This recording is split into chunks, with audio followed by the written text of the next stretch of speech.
नमस्कार pensioners. Pensioners, आपका जो हायर वेजेस को लेकर के अभी अपडेट आ रहे हैं कि पेंशन कितनी बढ़ेगी या कितनी मिलेगी, उसके ऊपर एक ही पॉइंट है। अपने एम्प्लॉयर को 31 तारीख से पहले पहले वो डॉक्यूमेंट सबमिट करने को बता दीजिए। और अगर आपकी कंपनी बंद हो गई है और आपके पास में जो भी रिकॉर्ड है, प्लीज पीएफ ऑफिस में सबमिट कर दीजिए, तो आपका है वो रिवाइज्ड पीपीओ जारी किया जा सके। आपको डायरेक्टली मैं एसओपी की तरफ ले चल रहा हूँ, जिसमें आपको बताया गया है कि आपकी पेंशन है वो किस तरीके से कैलकुलेट की जाएगी। और जिन्होंने फॉर्म फिल नहीं किया है, जॉइंट ऑप्शन फॉर्म फिल नहीं किया है, उनका अभी कोई अपडेट नहीं आया है। जैसे कोई अपडेट आएगा तो आपको बताया जाएगा हायर वेजेस को, हायर पेंशन को लेकर के। चलिए चलते हैं डायरेक्टली स्क्रीन पर। सो मेंबर्स, आपको यहाँ पर आना है। ये पीआईबी की वेबसाइट है, ठीक है।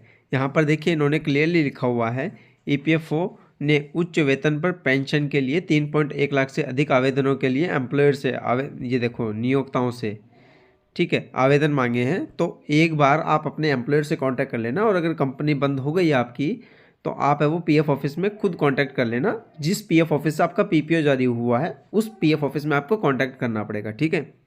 उसके बाद में क्या, आप ये पढ़ लेना, इसका मैं पूरा आपको डिस्क्रिप्शन के अंदर लिंक प्रोवाइड कर दूंगा, ठीक है। तो आप ये देख लेना, और बाकी आप चाहो तो यहाँ पर 1 मिनट रुकेगा,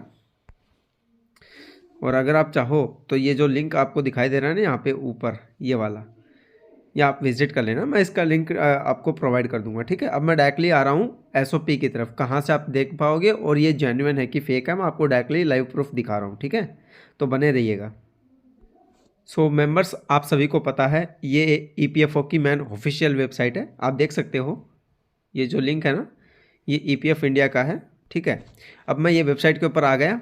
अब मैं यहाँ पे क्लिक कर रहा हूँ, देखिए हेल्प वाले सेक्शन के ऊपर आपको भी यहीं पे क्लिक करना है। हेल्प वाले सेक्शन पे आप क्लिक करेंगे, आपको नीचे स्क्रॉल डाउन करना है, ठीक है।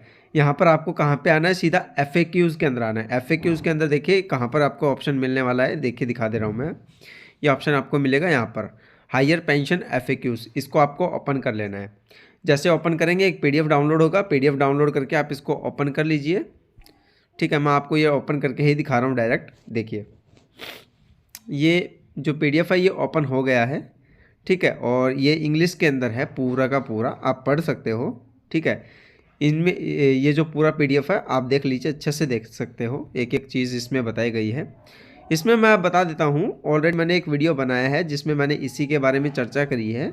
और मैं नीचे देख लेता हूँ हिंदी में अगर अवेलेबल है तो।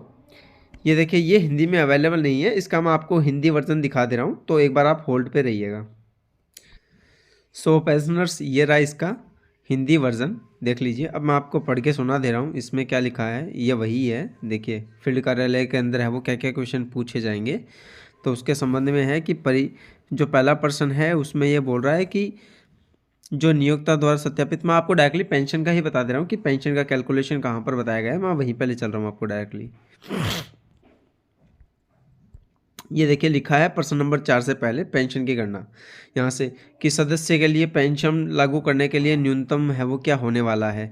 तो इन्होंने बोला है पेंशन की गणना ईपीएस 95 के पैरा 12 के अनुसार होगी, जो इनका पैरा 12 है उसके अनुसार की जाएगी। पेंशन शुरू होने की तारीख से सेवा जो है वो सूत्र उसके अनुसार वो पेंशन की गणना की जाती है। इनका जो फॉर्मूला है वो ये जो इनका पहले जो इन्होंने नोटिफिकेशन निकाला था गैजेट, उसका एक स्क्रीनशॉट है पैरा 12 का, आप देख सकते हैं ये होता है फॉर्मूला। अब इन्होंने क्या बताया है कि यहाँ पे ऐसे एम्प्लॉयज़ होंगे हमारे पास में उच्चतर वेतन के लिए जो 2000 पहले से जॉब छोड़ चुके हैं और 2014 से पहले ही पीपीओ बनवा चुके हैं।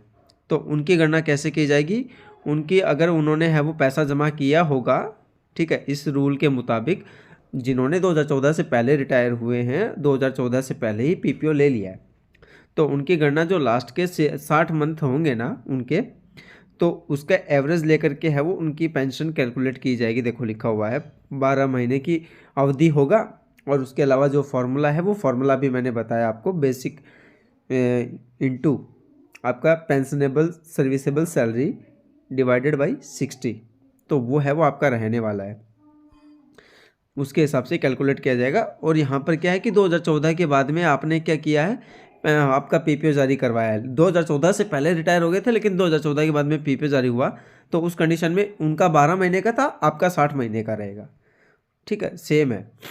अब क्या है कि 2014 से पहले तो आपने ज्वाइनिंग किया था, 2014 के बाद में भी आप काम कर रहे हैं, तो आपका कैलकुलेशन कैसे किया जाएगा, आपका है वो 2014 तक का ही है वो, उसको 50 साल मान करके कैलकुलेशन किया जाएगा।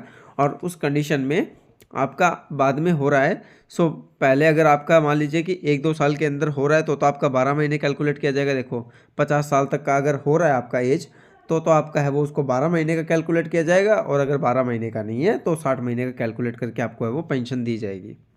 ठीक है। पेंशनर्स, उम्मीद रहे कि वीडियो पसंद आया होगा। लाइक शेयर सब्सक्राइब जरूर करिएगा, सपोर्ट करिएगा। मिलेंगे नेक्स्ट अपडेट में, तब तक के लिए धन्यवाद। जय हिंद।